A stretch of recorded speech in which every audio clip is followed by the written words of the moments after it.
Sandeep Prajapati channel को subscribe करें और बेल आइकन दबाना ना भूलें।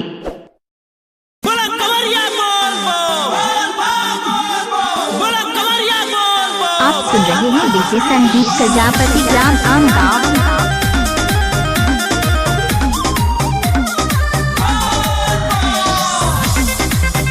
95 57 22 85 70।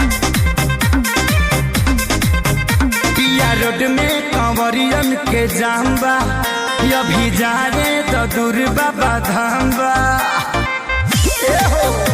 सुना पिया रोड में कांवरियन के जाम्बा अभी जा रे तो दूर बाबा धाम्बा। अरे डर लगे जाके जन बढ़ावा हो। सुनो राजा पी के गाजा तू गड़िया चला सुनो राजा पी के गाजा तू गड़िया चला। डीजे संदीप प्रजापति आम गाँव 95 57 22 85 70।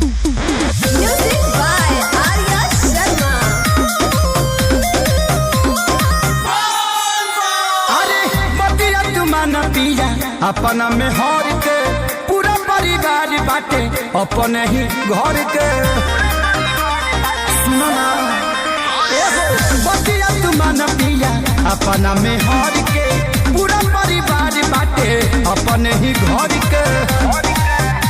अरे ऐसे जानी हंड चमका हो। सुनो राजा पी के गाजा तू गड़िया चला सुनो राजा पी के गाजा तू गड़िया चला।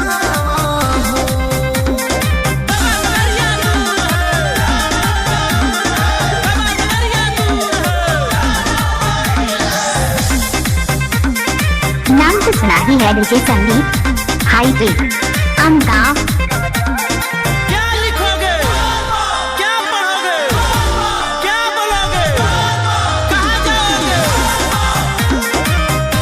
सुन रहे हैं डीजे संदीप प्रजापति ग्राम आम गाँव।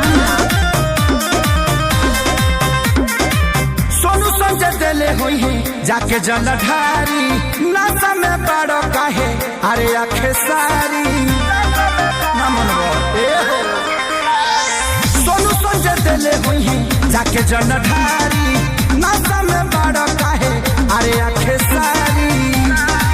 भले के चलिए पराकाश तू बोला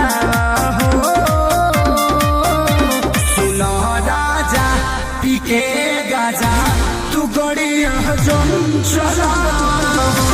सुनो राजा पी के गाजा तू गड़िया चला। 95 57 22 85 70।